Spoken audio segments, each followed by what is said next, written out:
So I'm Pat Hosstetter-Martin, and I'd like to introduce the two people that will be speaking this morning.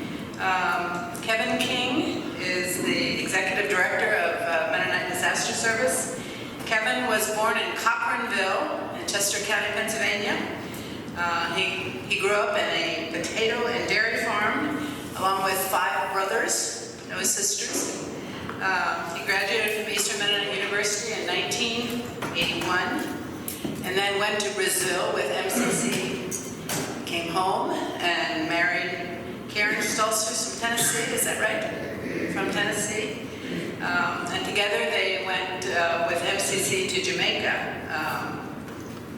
where their first son, Justin King, was born. Justin is now principal at Eastern Mennonite School, and later a daughter back in Pennsylvania, who now teaches at Bluestone Elementary School.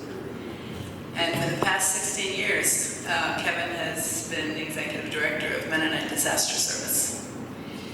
JohannZ was born in Paraguay in a Bruderhof community that had fled Germany in 1934. His family of 11 children eventually came to a Bruderhof community in New York. Johann left that community to go to school, go to university. He graduated from Cornell in 1978 with a BS in civil engineering. In 1983, he married Sue Clausen, a Mennonite Brethren woman from Fresno, California, who was born in Brazil. Sue and Johann have 2 adult children, Tabea and Jonas.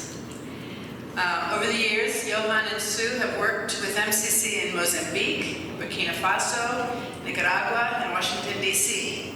They moved to Harrisonburg in 2004, where Johann started working as a structural engineer and eventually started his own company called JacqueZ Engineering, which you've probably seen their logo around. Over the past 4 years, Johann has been working with MDS to design and rebuild bridges in West Virginia, and there was a little, some pictures of that.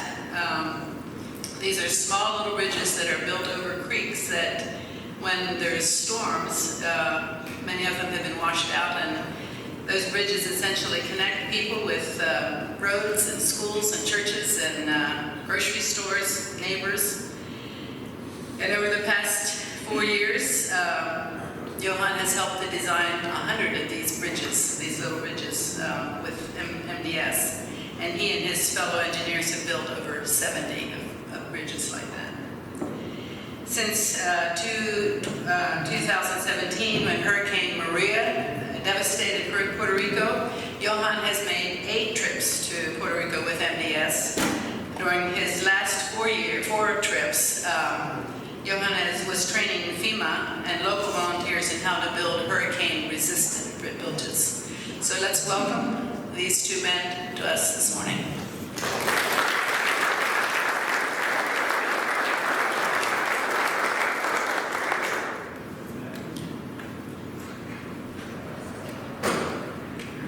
Good morning.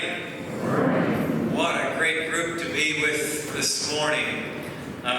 My name's KevinK, and thank you, Pat. What Pat did not say in her introduction is, it seems to be that wherever I go, there's a disaster. When I went to Brazil to help start a farming cooperative, it turned into it was a 5-year drought. So my work turned into water relief and dams and wells and building cisterns. When my wife and I went to Jamaica with Mennonite Central Committee, 6 months we were to work with a rural farming community up in the highlands of Santa Cruz, near the deaf school, which many of you are familiar with, Maranatha School for the Deaf. 6 months into our term there, Hurricane Gilbert hit September 12th, 1988, and changed my role into disaster response, rebuilding homes with the Jamaica Mennonite church pastors. So I often say, you don't want me to come to your town. But here we are. Hear these words from the psalmist in Psalms 91. Whoever dwells in the shelter of the Most High will rest in the shadow of the Almighty.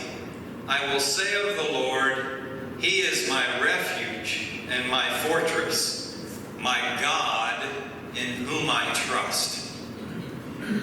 Often when this verse just comes out of these communities riddled by disasters, it's the most oft quoted verse by pastors.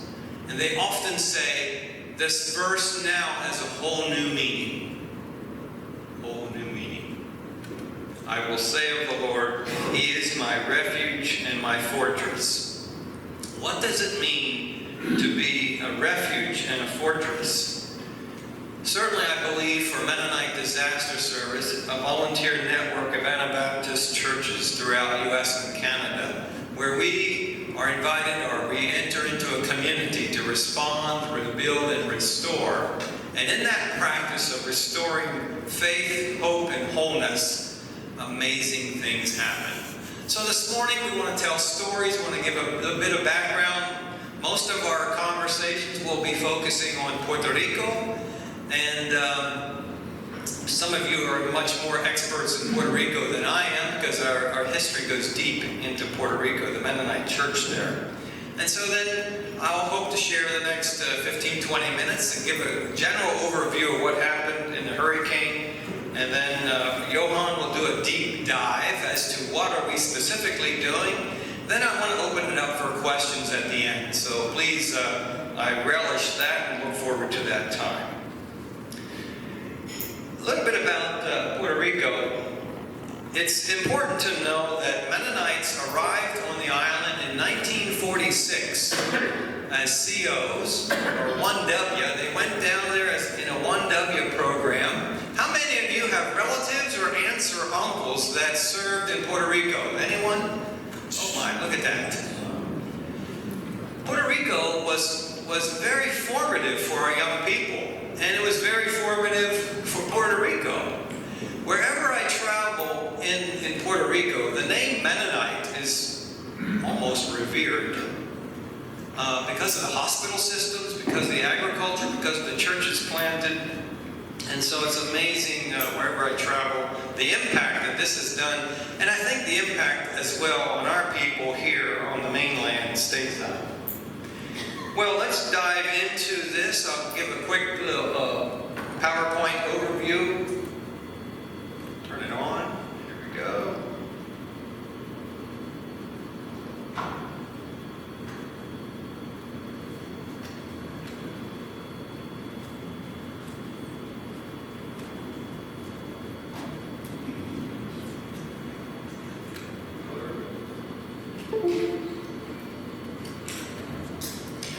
It's important also to note that there are presently 3 conferences in Puerto Rico. How many churches, just call it out, how many churches do you think Mennonite churches exist in Puerto Rico? Anyone want to guess? 20. Very close. 21. Good guess. Free t-shirt for you. So Hurricane Maria hit Puerto Rico almost this week, 2 years ago. And the first to arrive on the ground was Larry Stoner. He arrived there in September 26th. He was able to finally get a plane ticket and was received by Rolando Flores, who is the MCC worker there on the ground. And Rolando also is the pastor at Summer Hills Mennonite Church and is on staff with Mennonite Central Committee. So our initial response included cash donations to pastors, electrical generators for the churches, canned meat, tarps, chainsaws, flashlights, and so on.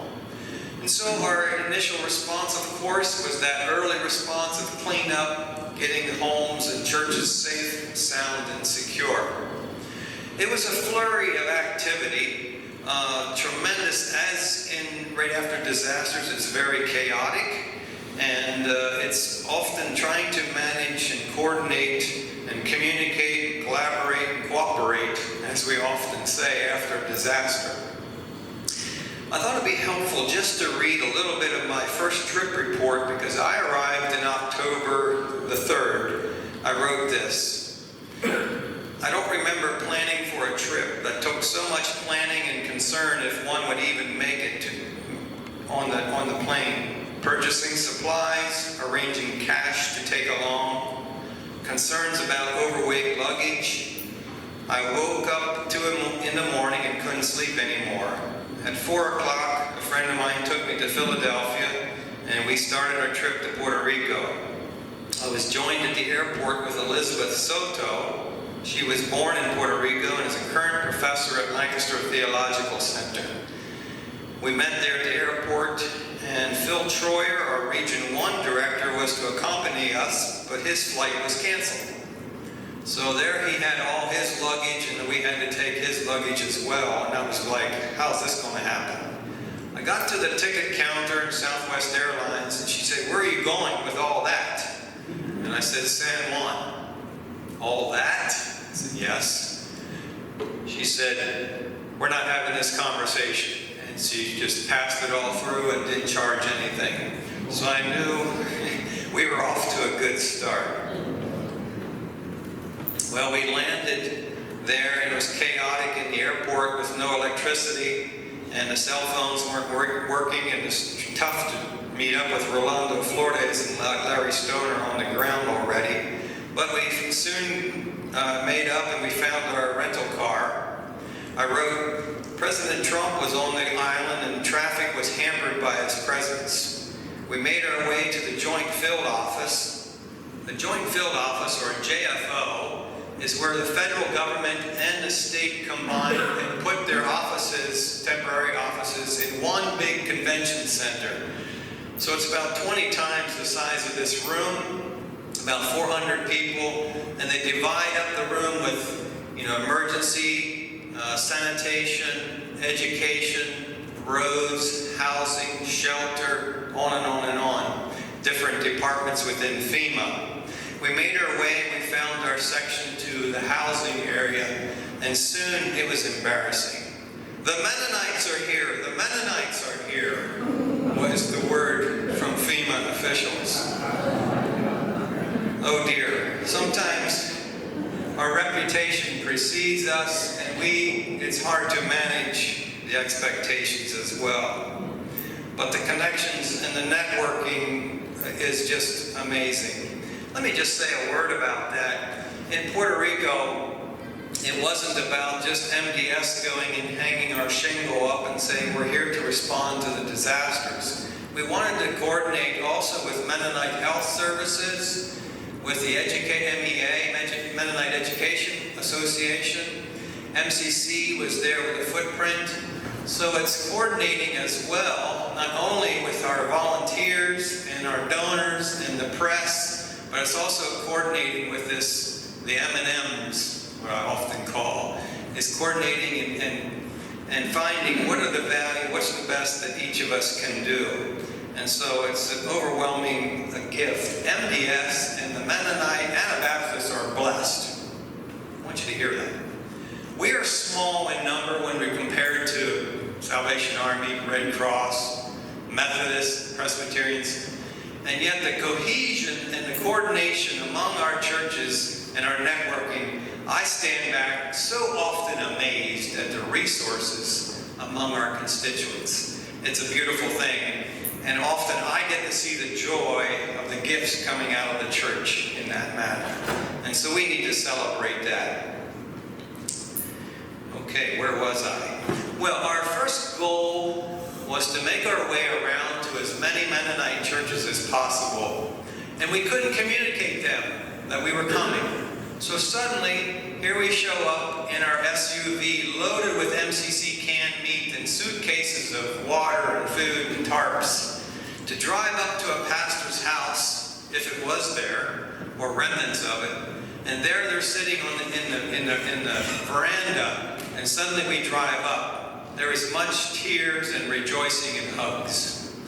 I can't explain it. Unexpectedly, one of the gifts that I put in my suitcase last minute was flashlights. thanks to Paul B. Zimmerman's in Ephrata. But these mag lights with long power LED lights, and to hand out a flashlight to a pastor with extra batteries was a gift of gold. "Oh," says the pastor, "I can't read, my candles and the kerosene is all gone. Now I can read my Bible," or early in the morning or something. It was a way of connecting, and to tell them that the churches are praying for you back here in the States was a powerful, powerful expression, a moment of solidarity. As we would leave, we'd pray and share some scripture, let them know that we'll be in contact, that MDS is here on the island, and help them rebuild. And then Rolanda would quietly slip them an envelope of cash, $400 or $500 in small bills. For you see, the churches weren't meeting anymore. The offering plate wasn't being passed around. These pastors had no income, and so that also was very important. I better stay on script. Right, Johan? We're going to skip a little video. That gives a sense of the island and the different, what do they call these, provinces or municipalities? Johan? Municipalities. The purple are the churches that are within, this is the Mission Caribe, the Caribbean Mission Conference, the smaller one. The larger conference is the Puerto Rico Mennonite Conference. And most people, Ay Bonito is one of the municipalities. This is where Mennonites first landed in La Plata in 1946. And then the church grew out of that through health and agriculture and hospitals. And so most of the Puerto Rican Mennonite conference churches are in this area, 12 churches. I believe there are 6 or more. I may have the numbers wrong. But the churches, and then on the western part of the island are more of the conservative conference. We dealt mostly with the churches in the Puerto Rican Mennonite and the Caribbean Mission Churches conference. So as we made our way around, did an assessment that first trip, learning which churches were torn down and needed assistance. I talked about the donations. Another thing that we worked with was the STAR program, and also we gathered the pastors together soon after the hurricane for a weekend conference at a hotel with their spouses. Just have a time to lean on each other and cry and pray and worship and sing. This is often so very critical to normalize these expressions of fear or anger or disappointment. We even pay for a person to come in and give massages and just grief counseling and so on, because these pastors not only lost many of their own homes but their churches, and yet they're supposed to be strong also for the community. And we'll be talking about here, another area we worked with is construction. How do we build back stronger? Of course, Johan will talk about that. Getting vehicles and tools on the island that was pretty well destroyed was quite a challenge, but we had to get vehicles there to make our way around. As I said early on, we did distributing water and tarps, sending containers of canned meat. The Atlantic Coast Conference in Pennsylvania, we put together a food parcel packet that was a goodwill gesture as well for many of the congregants to distribute to their churches. Canned meat. Of the 4 churches, this one has yet to be rebuilt. This is in Vega Baja of the Caribbean Mission, there on the north coast of Puerto Rico. This is the Mano de Cielo de Vega Baja. So the only thing that survived of this church was the one end was this concrete wall, and the rest was destroyed. Puerto Rico, the worship, as you might say, is vibrant, and they love their music. So the neighbors start complaining, by the way, of the noise coming out of this church. So they opened up their walls and they put in egg crate cartons to kind of dampen the sound. But that didn't do anything to hold up the structure.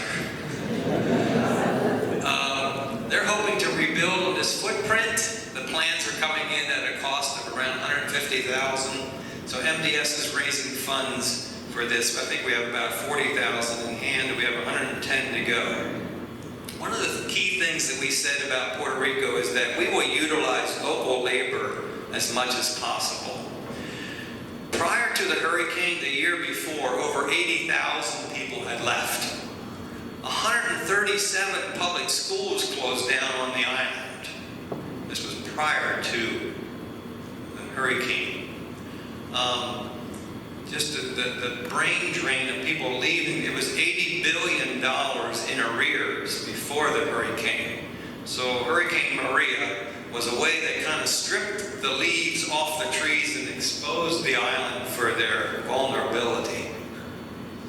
As we continued around, we made visits to the different churches and the pastors and the different levels of damage, talking to their, this is the church, the house that you'll be working on, I think, next week, right, Johann? I don't know if you'll say anything about this or not. Some of these cases are lingering on. These people are longing to get back home. We also worked with the schools, the Bethany Mennonite Academy Mennonite Batania, on the outskirts of Ay Bonito. They lost the roof of their music hall. So MDS, thanks to JohannZ engineering, we put the roof back on. Anyone who was there? And how many of you been to Bethany Mennonite Academy? Major school there. Now the roof is back on. We're excited about that as well. We worked on many other homes. Roofing continues to be a job that we're working in Puerto Rico for the next 2 years or more. We'll be there. Nilda's home, this was one of the first towns. Her house was on 4x4s. It was about 500 square feet. And this was all that remained of it. We decided to rebuild it back and build our first concrete home. And so the Murch family, are John and Jennifer Murch here? Thanks to community support of the Community Mennonite Church, sponsored them to go, and they served with their 3 children for over 3 months, I believe it was. Amazing work there in Ponce area, alongside Demetrio Florida's, Rolando's brother. So the gifts that also came out of the Puerto Rico Mennonite Church was just amazing. Not all of the reconstruction was done by volunteers. As I said, we hired local labor. Another pastor's home built by a private contractor, and MDS provided the funding. Or here's another home that we provided funds for to be rebuilt, and this is the final product. On and on, some people just needed their roofs sealed, and others needed complete reconstruction. An area that we're working is on the southwestern part of the island in Ponce, near a municipal landfill where housing is very substandard, and so we're there rebuilding as well. Of course, engineer Zimmerman, this is Elizabeth Soto's language, I guess, for Johann, but he's there inspecting many homes for us, and we move on. I'd like to just end with a story, and that is Miguel's house in Ponce. This is Miguel's house. It was put together by scrap plywood and tin, and you can imagine it didn't do too well in the hurricane. Miguel had I think an accident early on in his life, and he's in a wheelchair. And he became very depressed and took to drinking and alcohol and other vices. And so the community, the church, local Mennonite church, said, we need to reach out to Miguel and build him a new home. So Johann went in and drew up plans, and volunteers. Also, by the way, Puerto Rico is on a seismic zone. We have to be mindful when we build back that there could be an earthquake someday. So not only to withstand 30 hours of the hurricane, that Hurricane Maria was a Category 4 for 30 hours. Not only do we have to design a home to withstand that wind load, but a seismic load. So we designed him a house and volunteers over the weeks and weeks. Oh, by the way, he did not want to move off this property, so they put together a little shack where he slept in and watched our volunteers from his wheelchair every day. This is the final product. Miguel has been transformed. In fact, there are days when I visited him, the wheelchair was in the back of his lot. He was able to walk. In fact, he has given his heart to the Lord and is attending the church, the local Mennonite church. And if you see, you can't quite hardly see there, but he insisted on taking the logo off of the MDS truck and he put it on his house. Not only that, but he quit smoking and he has above his house no fumar. This is a man who it has transformed his life. One day he called Demetrio, one of the brothers that attends the local Mennonite church, said, yeah, he called me early in the morning. He said, come get me. Well, the church isn't starting yet. Yeah, but I want to make a big pot of vegetable soup and I want everybody from the church to come back to my house and have vegetable soup after church. MDS, as we often say, is more than just building houses. It's rebuilding lives, one at a time. Thanks be to God. Johann, I'll give this to you. And a lot of you are part of this team.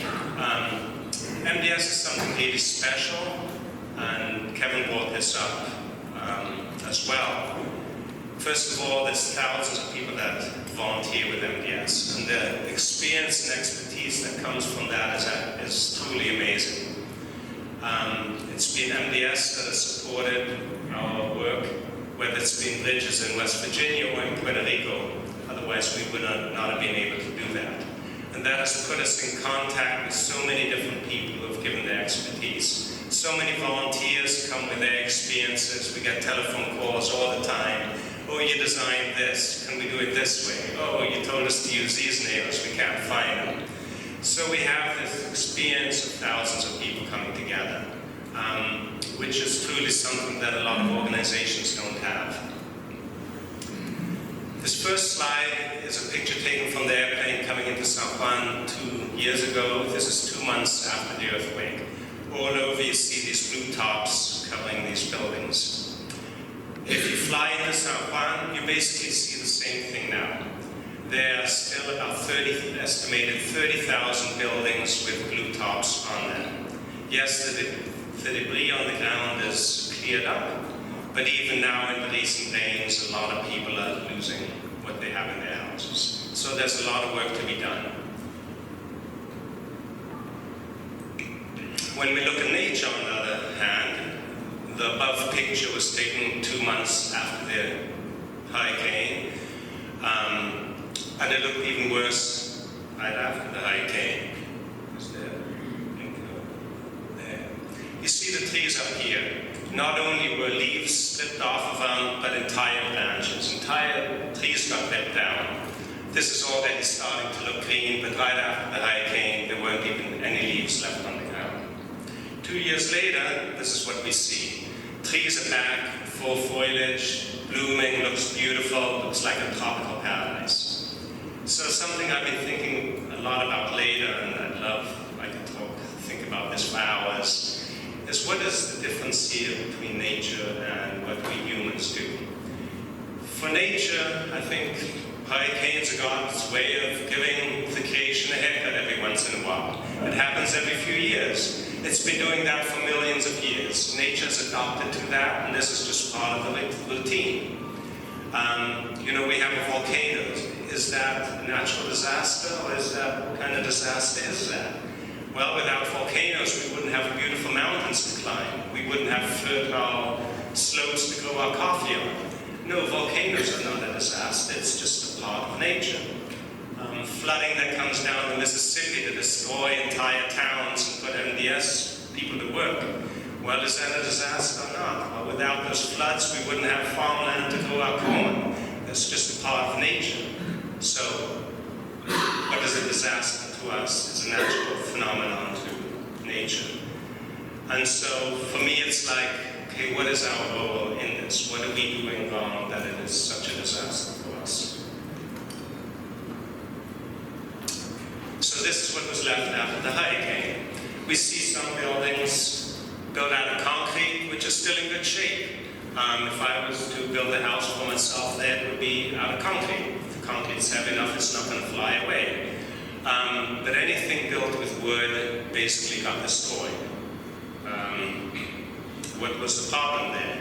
Is it because people didn't have the knowledge to do it, perhaps? Or they didn't have the resources to build it properly?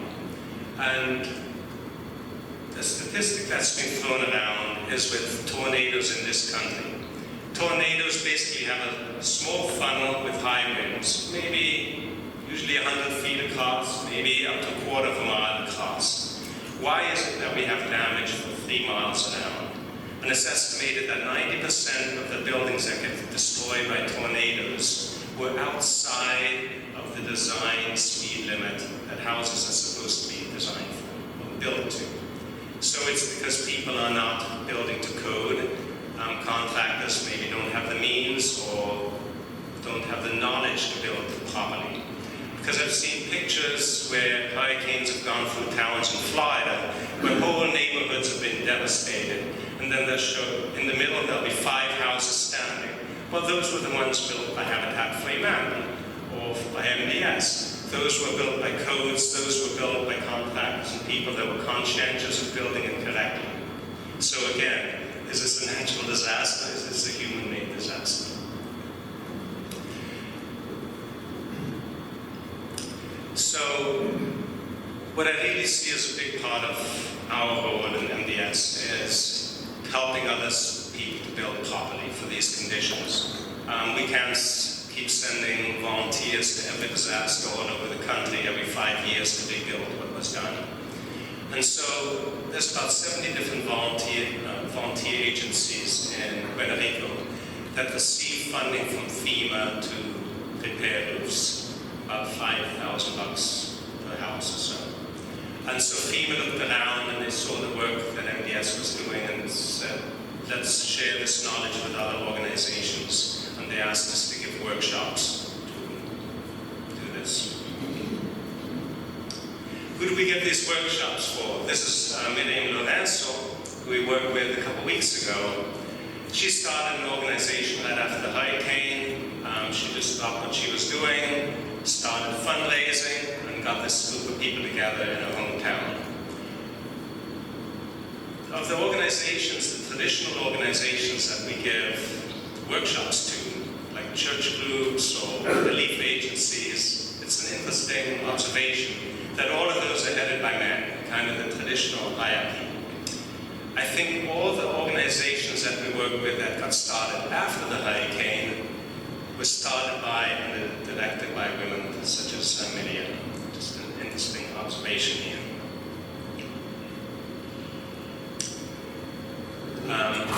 We've given, 8 workshops since February, and they won a lot more. But to lots of different places, like here, one was at the Academia Menonita in San Juan. These were put on in the local community center.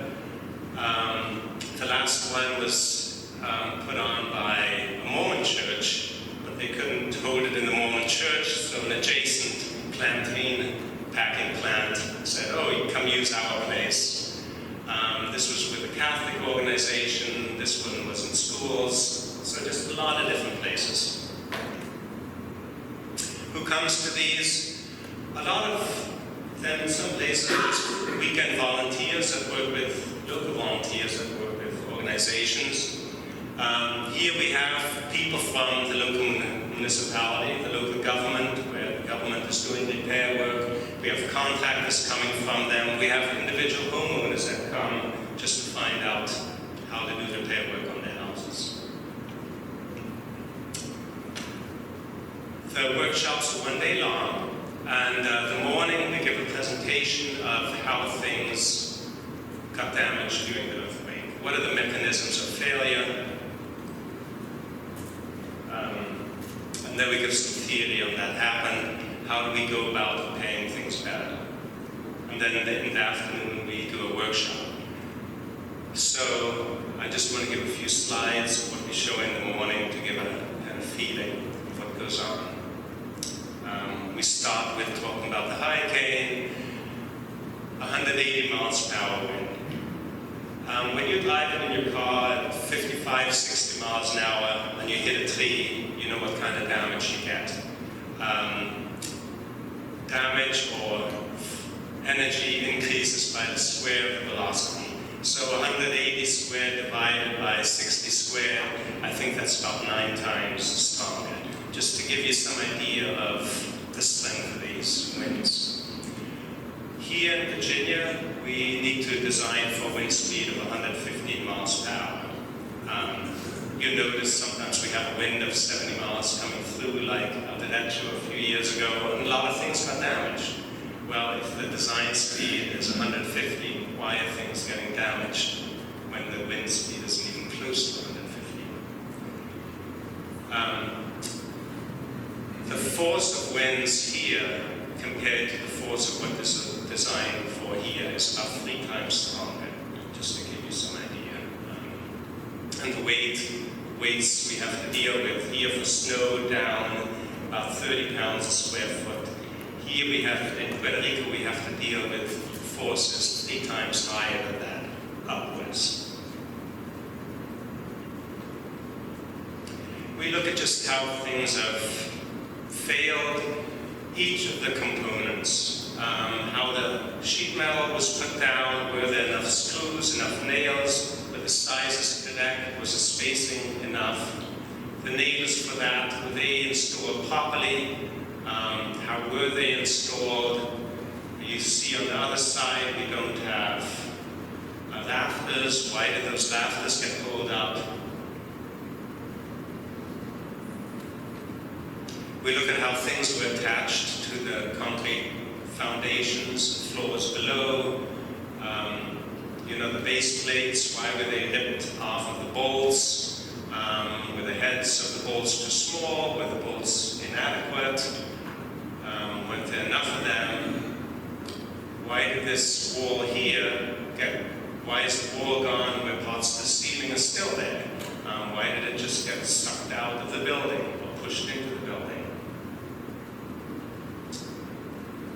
Here's the school building in Netanya, Academia Menonita. A really good looking building, built out of reinforced concrete. Yet the roof is lying beside it.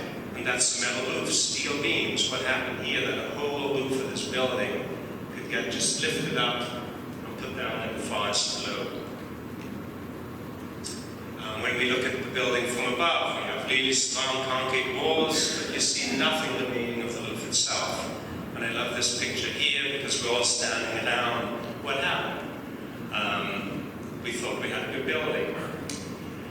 And it's interesting, the director of the school at that time, we were overlooking the school and he pointed at, oh, you see that building there and there and there? Those all have roofs. Those were built by Puerto Rican contractors. See those buildings over there, that one, that one, that one without roofs? Those were built by North American volunteers. And so what happened here? Well, in Virginia, like we said, we have snow loads. That's a heavy load going down. We're ready for 4 or 5 feet of snow pushing down on our buildings. We know how to put a post underneath it to keep it up. What we don't have here is the winds pulling up. So to have volunteers and contractors coming from here to build down there, we have no concept of hurricane forces. That is a human disaster. That's not a natural disaster. And while I was there at the school, there were volunteers rebuilding wooden roofs in the same exact way that they got torn off. So what are we learning here? How is our knowledge being passed on? Not only to our own volunteers, but to other volunteers or to local people. And basically the concrete construction that I saw in Puerto Rico was well done, like commercial buildings, buildings for people that had money to do correctly. Yes, they suffered water damage, because how do you prevent water from coming through windows where it's being driven at 180 miles per hour horizontally? You basically have to live in a fish tank to keep that kind of water out. But their structures were good. I forgot to mention these workshops are geared towards wooden roofs on wooden structures. We did not deal with concrete buildings at all. And basically, because the work that volunteer organizations are doing is for people that didn't have enough money to build correctly in the beginning. So it's more the lower income houses that have wooden roofs. The more financially equipped people could build out of concrete. They didn't need our services.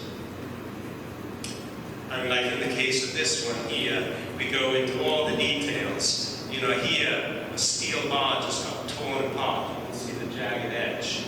Here, the beam just got torn off of the anchor bolts coming out of the wall.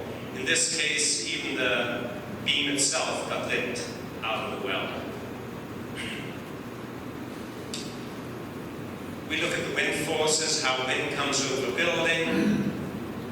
Basically, a building is like an airplane wing. The wind comes over it.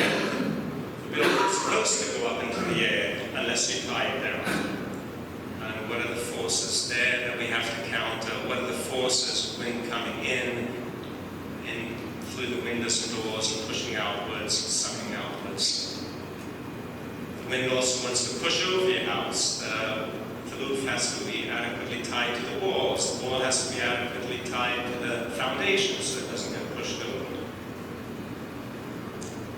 We look at each of the details. What kind of connectors do we need for that force to get transmitted from each connector down to the walls, down to the beams, down to the foundations? If one of those connectors is missing, this building is going to fly away. Here we nail everything together. Nails are not adequate there. We need a metal tie for every piece of wood, all the way from the top to the bottom. And that is something that contractors from here just do not have experience with. We show a lot of photographs of repair work that we are seeing organizations doing and show what's right or wrong about it. And we really say this is not just a presentation, this is an exchange. We use examples of everybody to talk about everything. And each one comes up with a better detail or talks about their details. So it's a real collaborative thing. Like in here in this case, no, you do not use drywall nails to put in hangers. Drywall nails are going to rust because they're going into pressure-treated wood. They also don't have the force of nails. In this case, something we don't do here, but we put a slab over the ridge beam to keep those rafters in place from flying up. We show an example of a front porch car. Basically, every front porch for hanging roof got torn off during the hurricane. Just as an example, the wind force on that little column is 2,500 pounds pushing up. 2,500 pounds, that's weight in that small Honda that we drove to church this morning. Except that's the force up. So how do we resist that force? And we look at different connectors that are being used, how they're inadequate, and then what has to be done. And sometimes, like the connectors that we need aren't even sold there. So we'll show an example later of this connector that we can't find in Puerto Rico, but what can people do to use the materials that they can find? Then we have handouts that describe for each level of the construction, how do you put in your trusses or your rafters, how do you attach your plywood, what kind of roofing paper or ice water shield kind of protective coating we put over that. How do you attach the corrugated roofing or the galvan roofing, or the nails and screw spacings, what size to use. Kevin mentioned also earthquakes. This is Puerto Rico here, and it's part of what's called the Caribbean plate, which is the whole plate that goes around the Caribbean. It goes from Puerto Rico through Haiti, comes over, goes to Guatemala, Salvador, Nicaragua, Costa Rica, all these islands. And that's a very high seismic zone. So years ago, we had that earthquake in Haiti. Puerto Rico lies on the same earthquake zone and has a potential for the same kind of earthquake. In Haiti, they didn't have an earthquake for 200 years. 200 years, Puerto Rico had an earthquake even stronger than the one that they had in Haiti. This one 100 years ago was about the same strength. These are about 100 years apart, so is the next one coming now too, I think. You know, the anniversary of that 100 one was last year. When is this next one going to happen? So the question comes, we can't only build for hurricanes. Like a big issue in Haiti was they had all these big concrete buildings, which were wonderful to protect them against hurricanes. Once we had an earthquake, they all fell down. So here we have a building built out of concrete, out of block.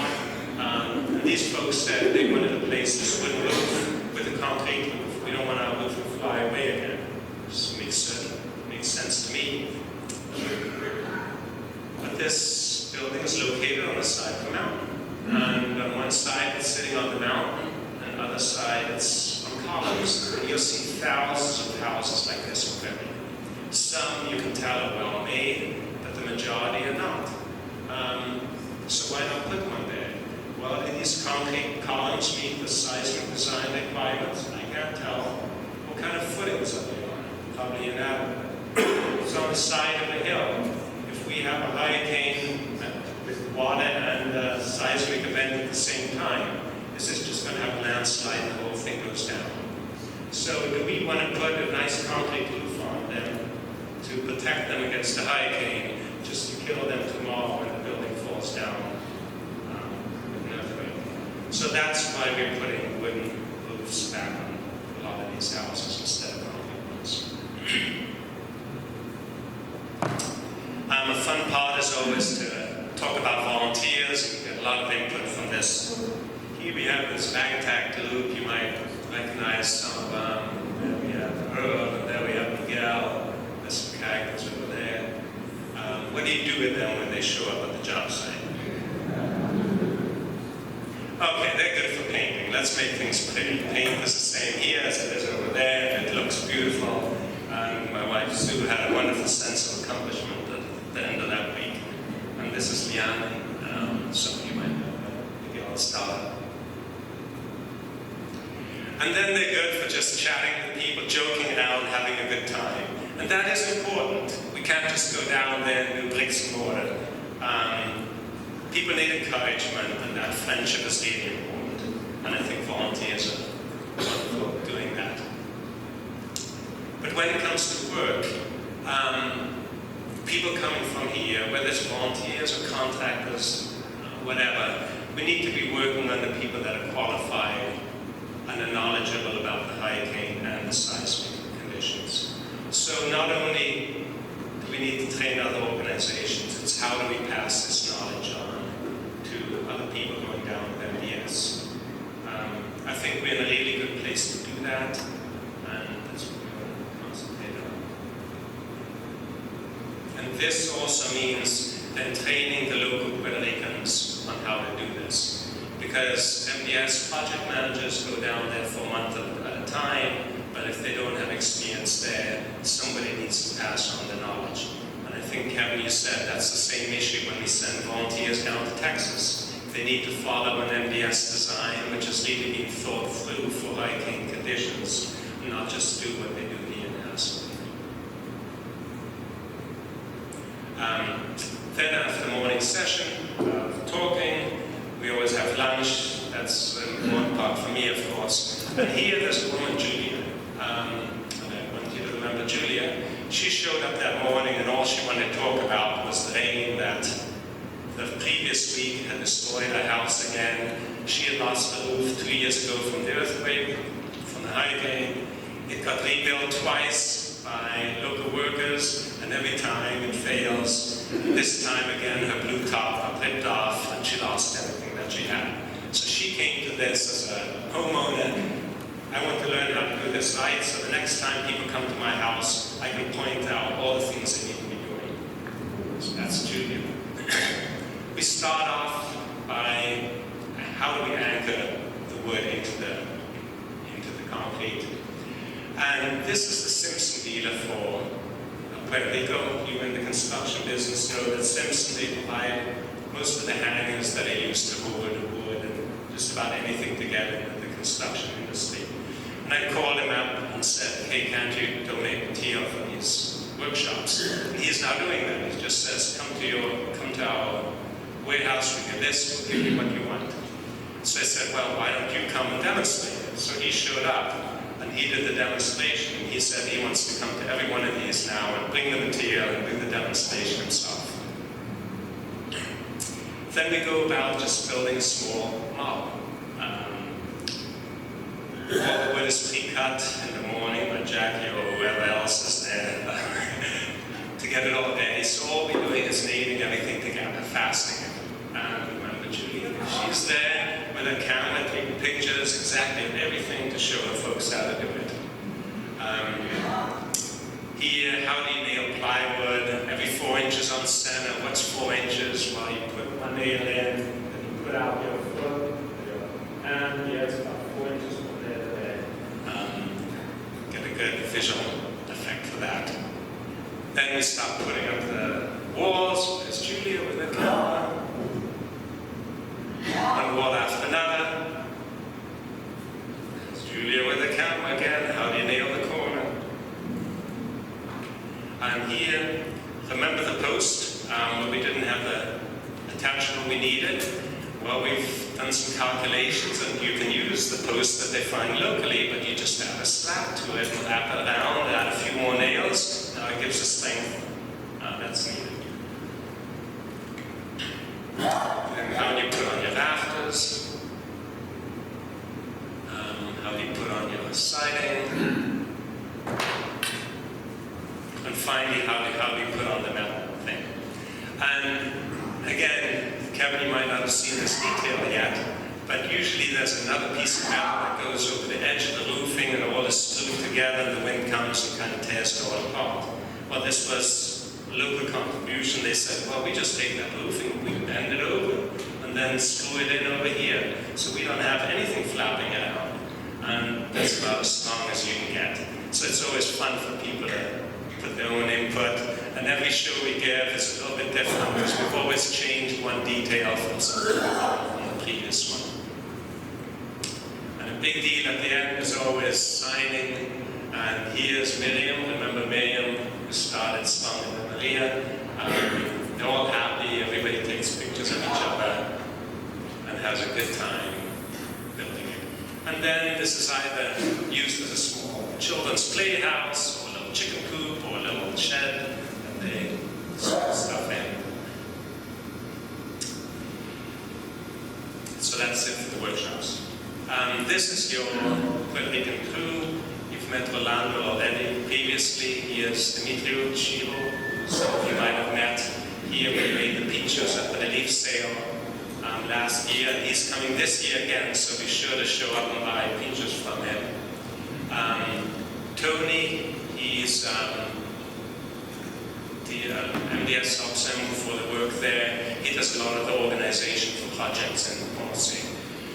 And Chiro for me has been invaluable.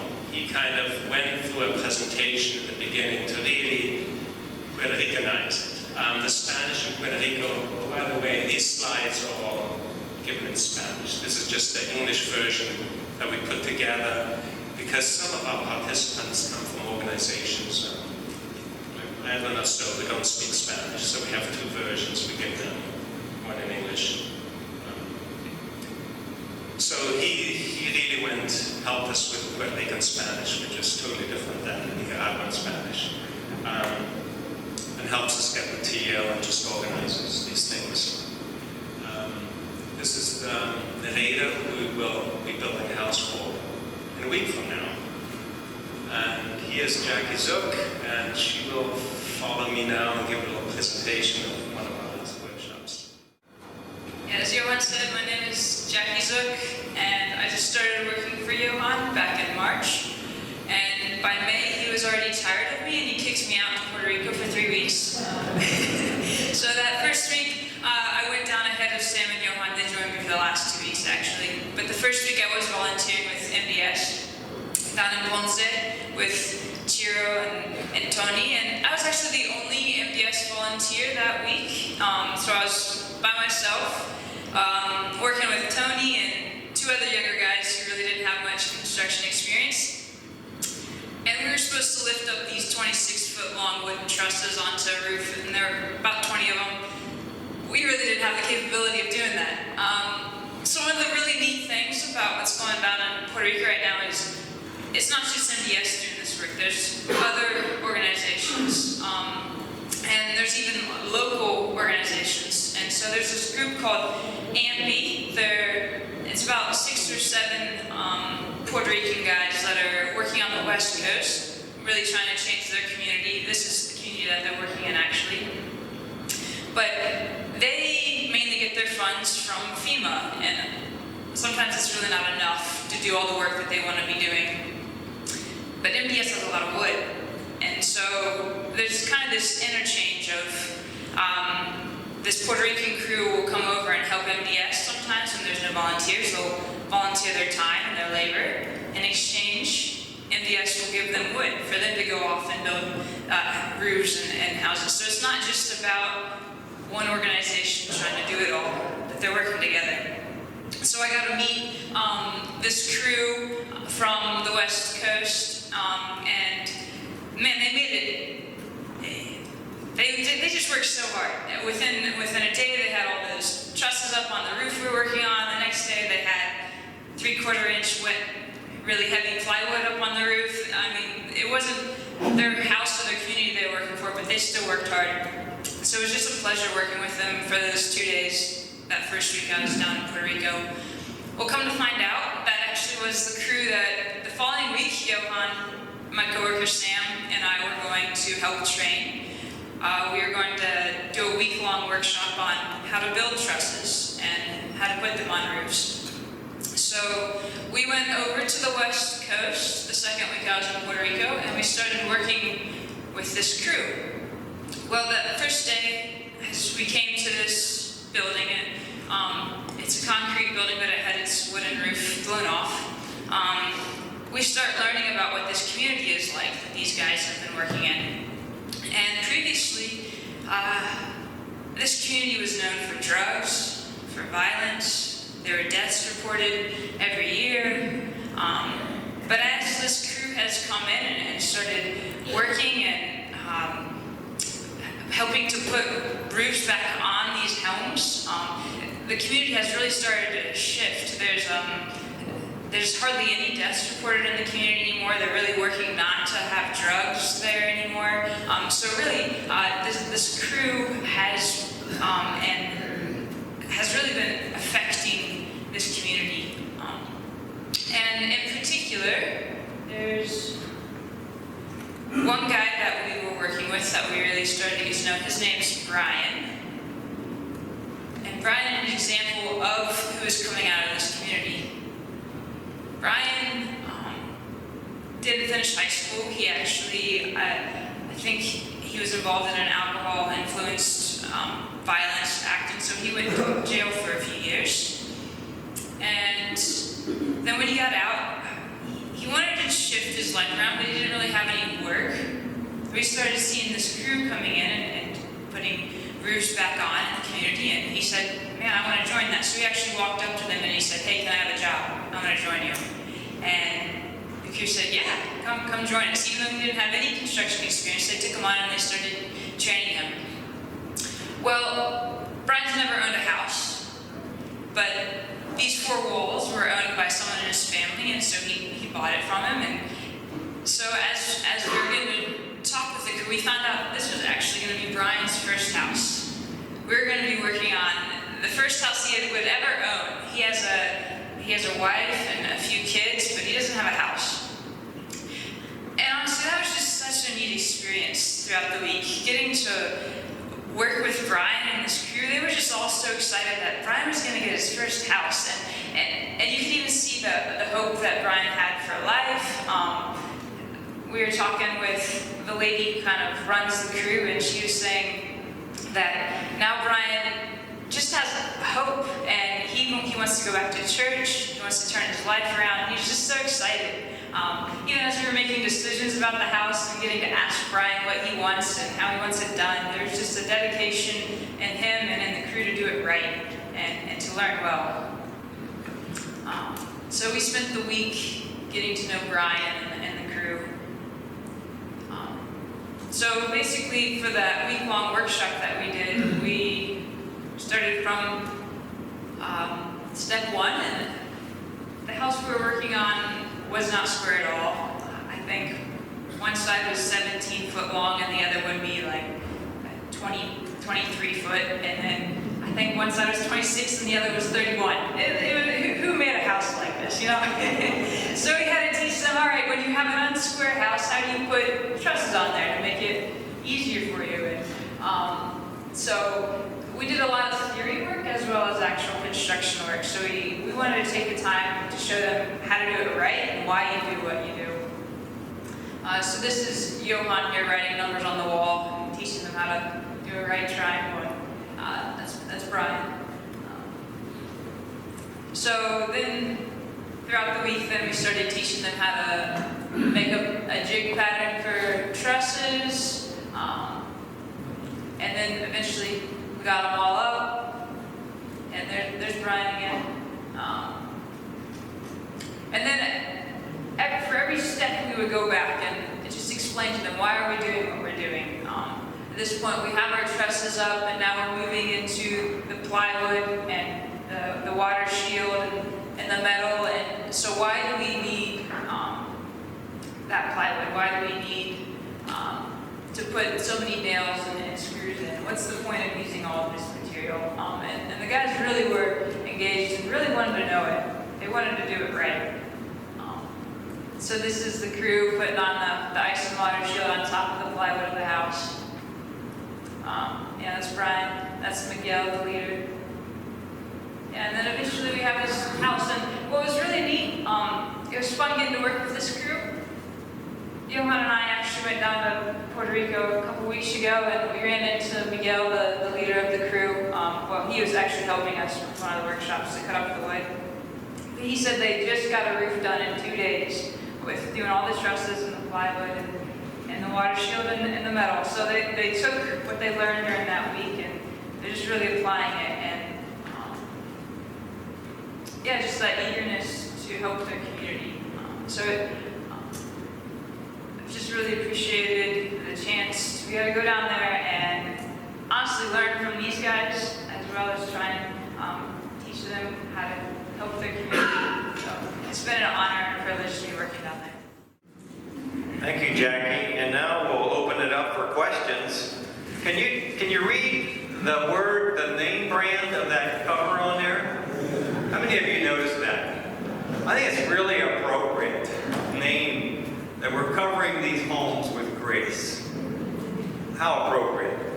And as Jackie mentioned, this collaboration of learning from each other back and forth is very key for our MDS work. Are there questions? Comments? I'd much rather answer questions than hear myself talk all mornings. Is Mark Nisley here? There's a couple of folks I want. Yes, so where's Mark?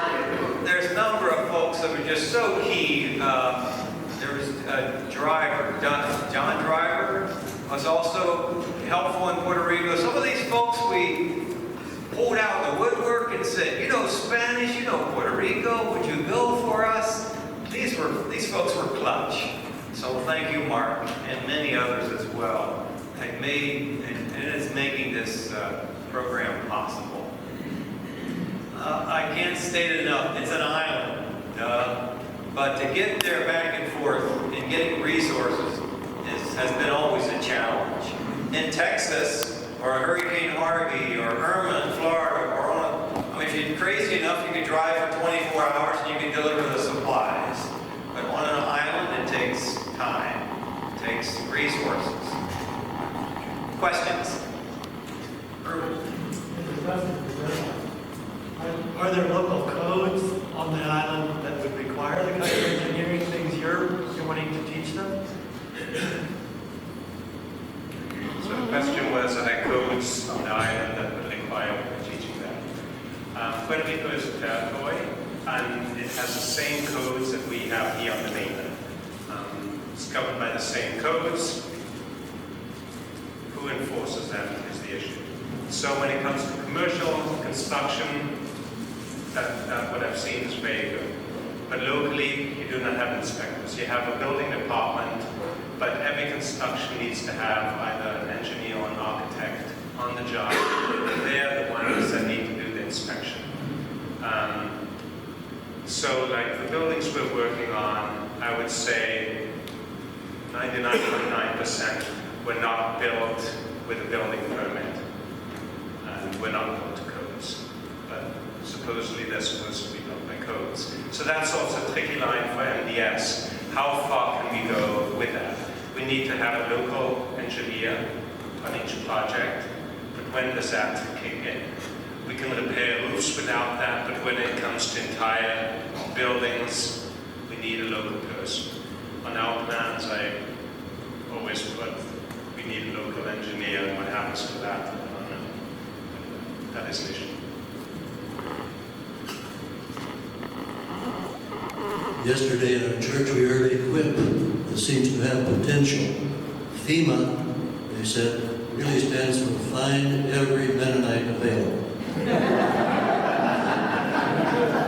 a more serious note, an economic question.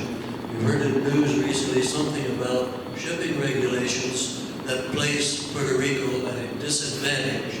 Ships from other nations cannot unload in Puerto Rico without first unloading in a U.S. port. Is that, do you have any information on that?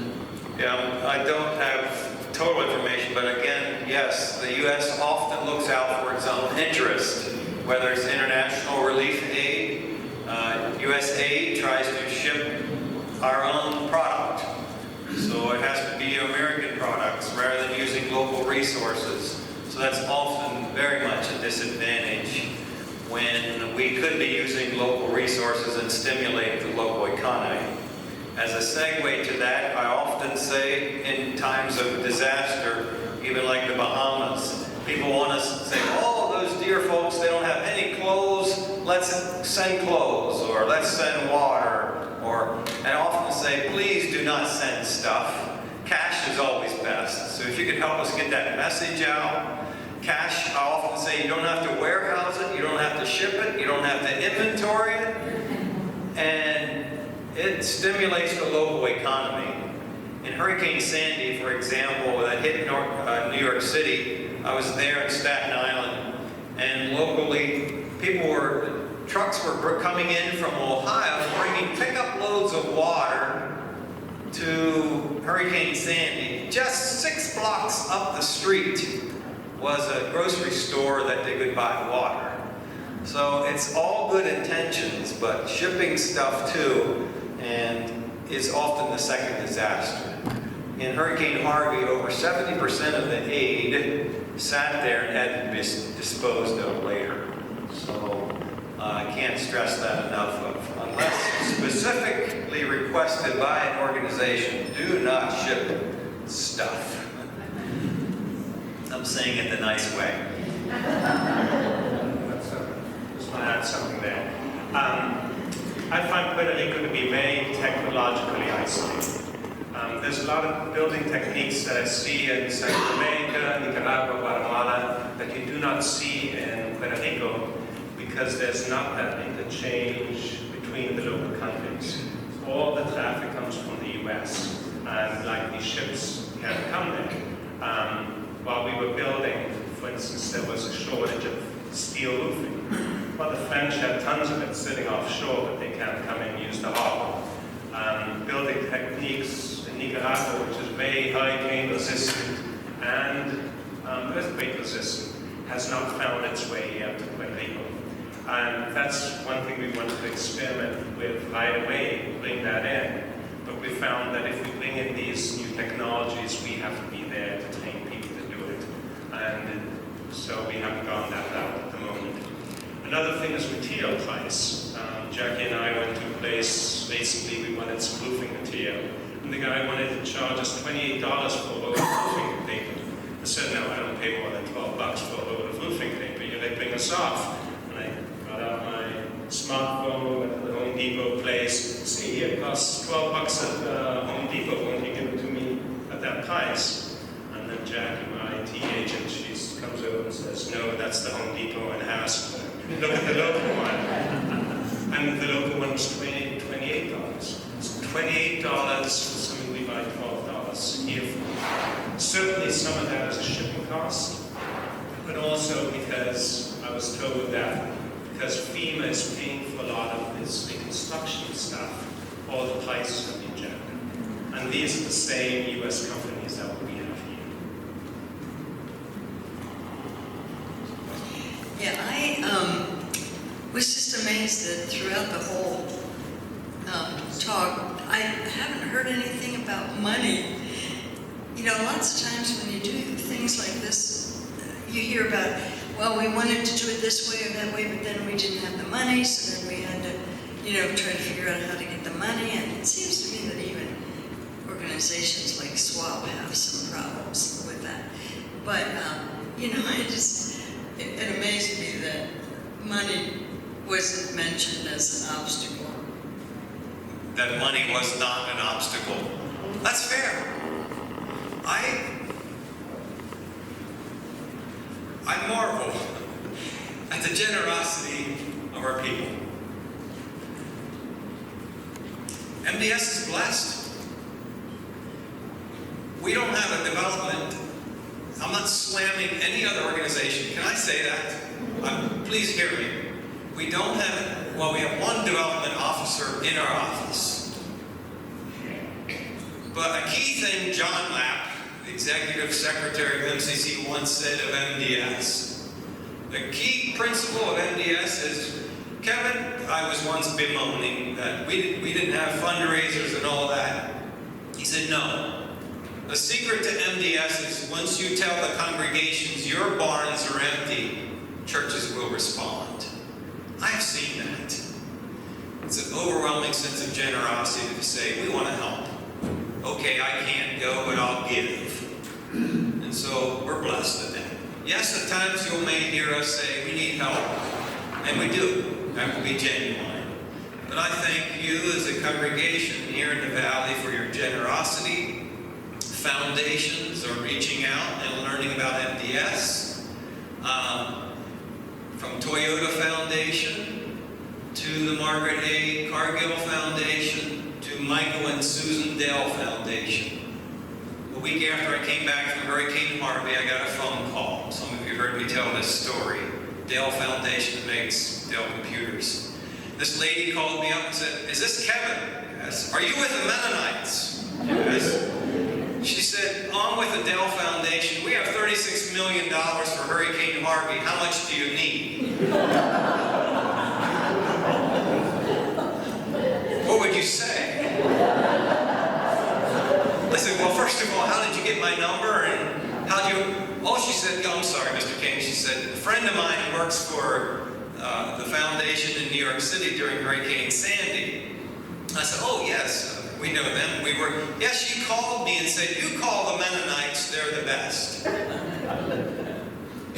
So, of course, actually, I told her we didn't need anything right away during the early response. Because I said, if we take your money, you'll deprive our congregations from giving and being a blessing. Oh, she said, isn't that novel? Then I went on to describe, before she hung up on me, how we have long-term recovery. That we'll be there for 2 and 5 and 6 years, rebuilding. This is when it takes lots of funds. After 20 minutes, she finally said, can you send this to me in writing? So, that's the kind of blessing. Sorry, I really went off. Yeah. I spent a couple of weeks last year in Wisconsin. I was wondering how the project was coming along. I had a great time with Sebastian and Dave. You remember them from Bruderhof Place? Yes. Utuado, you said. Where did you say? Utuado, yes. We are starting up again this fall in Utuado and in Ponce. So the north central of the highlands. Bonito has been kind of the Goshen or the Lancaster Mecca. And so we're moving out of that into the highlands of Utuado, and we'll continue to responding now down into the city. Many of these roofs that Johan said, 30,000 roofs yet to go. So we're going to focus on those two areas of roof repair in Ponce. Ponce has just been an amazing model. Chiro and Larry, this couple that's coming to the relief sale again, get to know them. They said, this model of MDS is beautiful. In fact, we can do this. And so we're sending volunteers, and then they're coordinating the response. So it's been a fun model. Is the church complete now, though? Yes, the church, Pastor Deborah, the church and the parsonage is finished. It's beautiful. And they're just so grateful to MDS's response. I think, Earl, you worked on that, and a couple other people. Sue, you have your comment. Thank you. I have 2 comments. I wanted to respond to your comment, Sally. I think what's different between MDS, say, and some of the other Mennonite organizations is an emergency pulls at our heartstrings. And so then we're wanting to give something immediately because of the emergency and how it's portrayed in the media, etc. So that's wonderful to take advantage of that. And I want to thank Jackie for being part of the team and showing that women can do this as well, both American women and Puerto Rican or anywhere else. And I think that's just awesome that you're part of the team.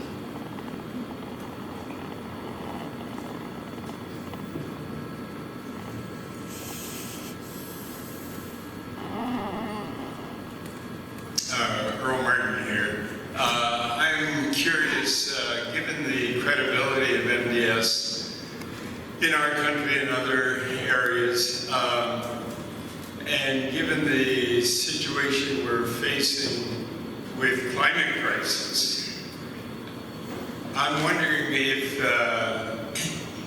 how MDS sees itself now with respect to advocacy on climate crisis mitigation, because we're in the front lines on that. And is it possible, or is it happening, that MDS is using its voice to speak to the issues of fossil fuel use and things like that, so that we have fewer of these extreme kind of weather situations?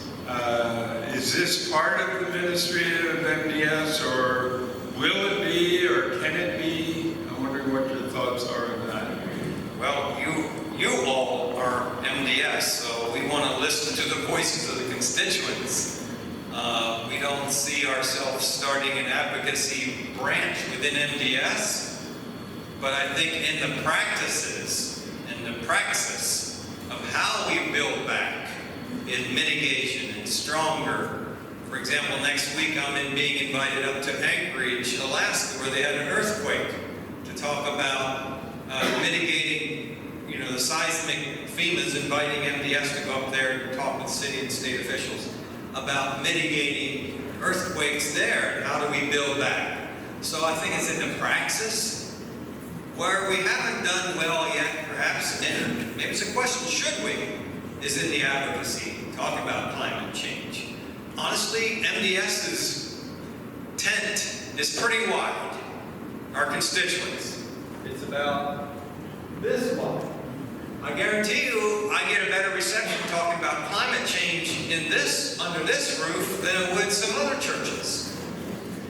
As far as I get would be to say the climate is changing. And people would shake their heads, because I can give the illustration. 15 years ago, we'd have 2 and 3 disasters. Now there's 15 to 18 to 20. Okay, the giant climate. Where we disagree on is it human caused or is nature caused? There's where we break down. But it's in our praxis of mitigation, elevation. Rodney Burkholder here is with MDS here in the Shenandoah Valley, going back and forth to West Virginia, and the homes that we're building and getting them out of the floodplain and putting them up on higher ground. And it's in the practice that we respond. So, Earl, I don't know, but that's the praxis of it. responding, of mitigating. In Texas, we are rebuilding another community in Bloomington. 30 homes are being taken out of the floodplain, and the Amish are being bused from Holmes County down to build these houses, and a number of groups are coming together to rebuild there out of the floodplain. So I am much more keen about that as to how we build back. I think, Phil, you had a word here. I was just going to say that one of our challenges, you indicated money was not necessarily our challenge, but one of our challenges is to identify enough leaders to lead projects, whether it be in Puerto Rico or here in the U.S. and Canada. Absolutely. I'm going to say that again. So the weakest link in MDS is leadership. We need more office managers. We need more cooks. We need more construction supervisors like Jackie and Jonathan. Anthony, close. We need more crew leaders that can come for a month or more. And we'll pay your way to and from transportation. And we'll train you. And we'll mentor you, put you alongside of people. That is our weakest link in MDS. This fall, we're opening 16 locations, or going back to many of them.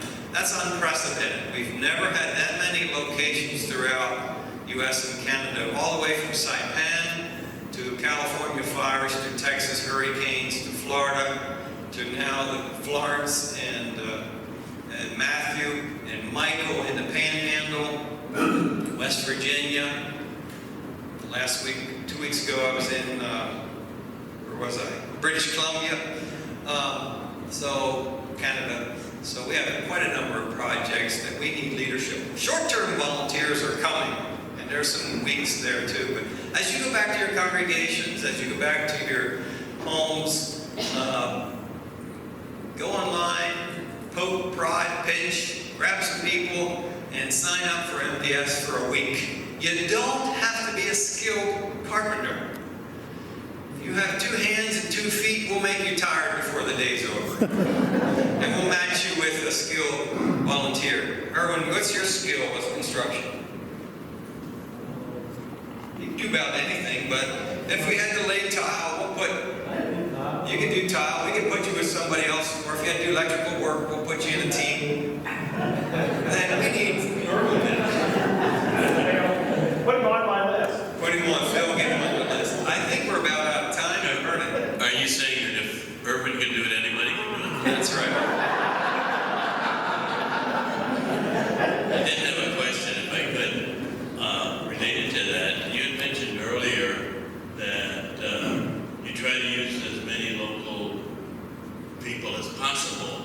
Seems to me that there's an interesting dynamic and almost contradictory things happening when you're calling for volunteers to come, and yet we're trying to enhance the involvement of local persons. How do you deal with that? How do you come to grips with that? Well, especially for Puerto Rico, when you're spending $700 for an airplane ticket, maybe $500 if you got lucky, and we spent that much money, $500 could go a long way in Puerto Rico to employ someone to paint. So that was especially pertinent for us in Puerto Rico. Stateside, we are volunteer-centric, so we send volunteers in. Where we need to, we'll hire local code or electricians, HVAC people, but in the mainland, we are volunteer-centric. In the islands and the far-flung areas of Saipan, it does make sense to hire local labor as much as possible, especially when there's high unemployment. But it's a delicate balance.